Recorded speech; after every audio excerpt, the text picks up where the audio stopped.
Hello दोस्तों, कैसे हैं आप सब। आई होप आप सब अच्छे होंगे। मेरा नाम है पीयूष विरमानी और मैं हूं एक सेबी रजिस्टर्ड रिसर्च एनालिस्ट। और आज की इस वीडियो में हम रिव्यू करेंगे एक आईपीओ को जो है प्रोस्टैम इंफो सिस्टम्स का।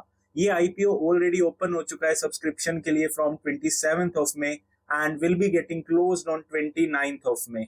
सो क्या करती है ये कंपनी, कैसे है इसके फाइनेंशियल्स, क्या इस कंपनी की स्ट्रेंथ वीकनेस है और क्या इस आईपीओ में आपको सब्सक्राइब करना चाहिए। क्या ये सब्सक्रिप्शन आपका लॉन्ग टर्म बेसिस के लिए होना चाहिए या just for the purpose of listing gains. चलिए देखते हैं इस वीडियो में। Prostarm info systems limited company start हुई 2008 से, so it is almost a 16-17 year old company. Company का काम है मैन्युफैक्चर करना, sales and supply of electronic power storage equipments and power conditioning equipments in India. Company different types of product को बनाती है जैसे कि UPS system, inverter system, lift inverter system, solar hybrid inverter system and lithium iron battery packs. In fact ये company rooftop solar power projects को भी install करती है ऑन ईपीसी बेसिस, यानी इंजीनियरिंग इनका खुद का बनाया हुआ, प्रोडक्शन इन्हीं की, एंड कॉन्ट्रैक्ट बेसिस पर ये आगे कंज्यूमर्स को सप्लाई करते हैं, जिसमें ये वैल्यू एडेड सर्विसेज भी प्रोवाइड करते हैं लाइक इंस्टॉलेशन, रेंटल बेसिस पे, after sale services and annual maintenance contract he consumer को देते हैं, जहां से इस कंपनी के लिए रेवेन्यू जनरेट होता है। कंपनी की 3 मैन्युफैक्चरिंग यूनिट्स अभी चल रही हैं, जिसमें से 2 पुणे में है और एक वहां पे नवी मुंबई में है।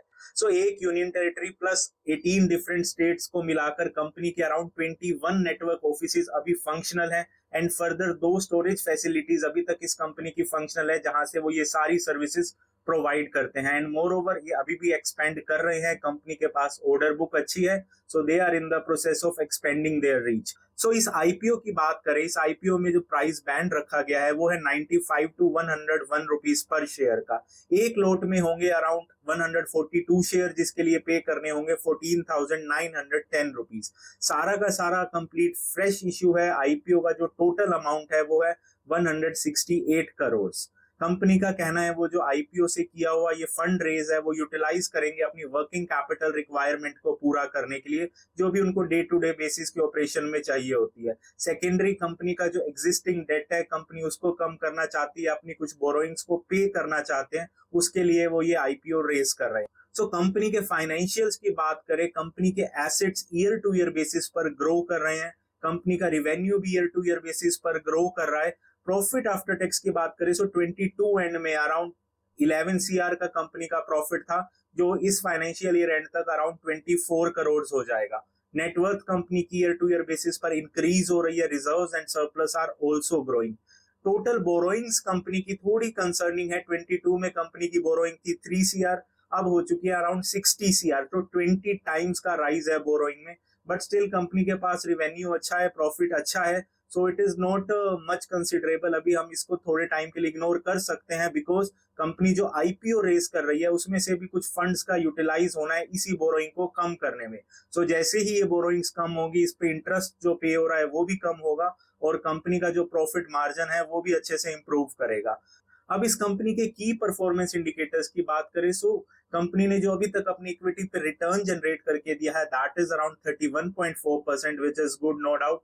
डेट टू इक्विटी कंपनी की 0.51 है, ये भी सस्टेनेबल है, बट स्टिल इस आईपीओ का अमाउंट कंपनी के पास जब आएगा सो उससे ये debt equity ratio further improve करेगी, सो उससे कंपनी के पैट मार्जिन पे भी फर्क पड़ेगा, इंप्रूव होंगे।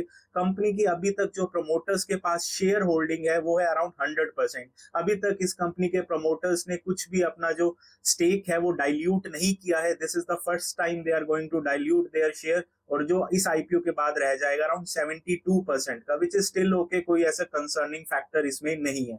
सो इस कंपनी की स्ट्रेंथ की बात करें, इस कंपनी की जो सबसे बड़ी स्ट्रेंथ है वो है diversified and expanding product portfolio. Company के पास ऑलमोस्ट हर तरह के प्रोडक्ट्स हैं जिसको ये सेल भी करते हैं and even on rental basis भी क्लाइंट्स को प्रोवाइड करते हैं। सेकेंडरी कंपनी का जो क्लाइंट बेस है वो भी काफी स्ट्रॉन्ग है, इसमें बड़े बड़े नाम पीएसयू कंपनीज, एमएनसी जैसे एनटीपीसी जैसे नाम भी शामिल है, लिस्टेड कंपनी है ये। एंड कंपनी जब भी ऐसे लिस्टेड क्लाइंट्स के साथ डील करती है सो नो डाउट कंपनी की एक रेप्यूटेशन बनती है। ऑल द प्रॉफिट मार्जिन पे थोड़ा सा डेंट जरूर आता है, बिकॉज इन सारी कंपनीज को जो सर्विसेज चाहिए होती हैं वो सारी बहुत ही कॉम्पिटिटिव रेट पर देनी पड़ती हैं। सो नो डाउट कंपनी की रेप्यूटेशन मार्केट में अच्छी है, प्रमोटर्स का एक्सपीरियंस भी काफी है इस लाइन में। सो इस कंपनी के साथ की रिस्क की बात करें, जो सबसे बड़ा रिस्क इस कंपनी के साथ है वो है जो इनका रेवेन्यू मार्जिन जनरेट होते हैं अराउंड 30% थे फाइनेंशियल ईयर 23 में from government institution, and in financial year 24 company ने 46.21% का जो रेवेन्यू जनरेट किया अपना, वो गवर्नमेंट इंस्टीट्यूशन से किया। अब जनरली ये सारे institution tender to tender basis पर काम करते हैं। कल को अगर ये कंपनी कोई सुटेबल बिड नहीं दे पाती या ड्यू टू एनी केस इनको टेंडर नहीं मिलता, सो कंपनी के प्रॉफिट मार्जिन पे अच्छा खासा डेंट आएगा, बिकॉज ऑलमोस्ट 50% जो कंपनी का रेवेन्यू आ रहा है वो इन्हीं गवर्नमेंट इंस्टीट्यूशन से आ रहा है। सेकंड की रिस्क जो इस कंपनी के साथ एसोसिएटेड है वो है कॉर्पोरेट गवर्नेंस का। ऑल्दो अभी ऐसा कुछ नहीं है, बट आगे चल के हो सकता है। मिस्टर राम अग्रवाल जो इस कंपनी के डायरेक्टर हैं, अभी कुछ टाइम पहले उनको डीवार कर दिया गया था, डिस्क्वालीफाई कर दिया गया था कि वो किसी भी कंपनी में डायरेक्टरशिप की पोस्ट होल्ड नहीं कर सकते, just because SK stampings private limited उनकी एक पुरानी कंपनी थी जिसमें उन्होंने फाइनेंशियल्स को प्रॉपर्ली फाइल नहीं किया था अथॉरिटीज के पास। सेकेंडली मिस्टर तपन घोष जो अभी एमडी है इस कंपनी में, वो भी लिस्ट ऑफ डिफॉल्टर्स की कैटेगरी में रह चुके हैं जो इशू करती है ministry of corporate affairs. Although ये दोनों बातें पास्ट की हैं, अब इनके ऊपर ऐसा कुछ भी बैन नहीं है, बट स्टिल कॉर्पोरेट गवर्नेंस का चेक इस कंपनी पर रखना पड़ेगा। So now the main question, क्या इस आईपीओ में हमें सब्सक्राइब करना चाहिए?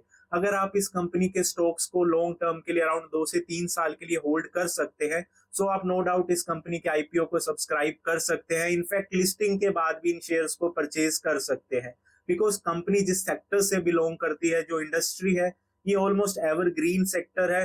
Although up and down her business में चलता है, बट स्टिल कंपनी के फाइनेंशियल्स भी इंप्रूव हो रहे हैं, कंपनी का क्लाइंट बेस भी स्ट्रॉन्ग है। सो इस कंपनी के स्टॉक्स को हम होल्ड करके रख सकते हैं। एंड इनफैक्ट अगर आप लिस्टिंग गेन्स के लिए इस आईपीओ को सब्सक्राइब करना चाहते हैं तो भी आप कर सकते हैं। लिस्टिंग गेन्स एक्सपेक्टेड हैं अराउंड 25 to 35% के। अभी जो जीएमपी चल रहा है इस आईपीओ का, दैट इज अराउंड 25%, और आगे चल के अगर मार्केट सेंटिमेंट्स इंप्रूव होते हैं, बुलिश होते हैं, सो ये जीएमपी और भी ज्यादा इंक्रीज कर सकता है। बट स्टिल किसी भी आईपीओ में अप्लाई करने से पहले एक बार अपनी रिस्क एपेटाइट जरूर चेक कीजिए, कंपनी के बारे में स्टडी जरूर कीजिए और उसके बाद ही अप्लाई कीजिए। और इस आईपीओ से रिलेटेड अगर अभी भी आपके पास कोई डाउट है, कोई क्वेश्चन है, तो आप कमेंट कर सकते हैं। I will surely reply to that.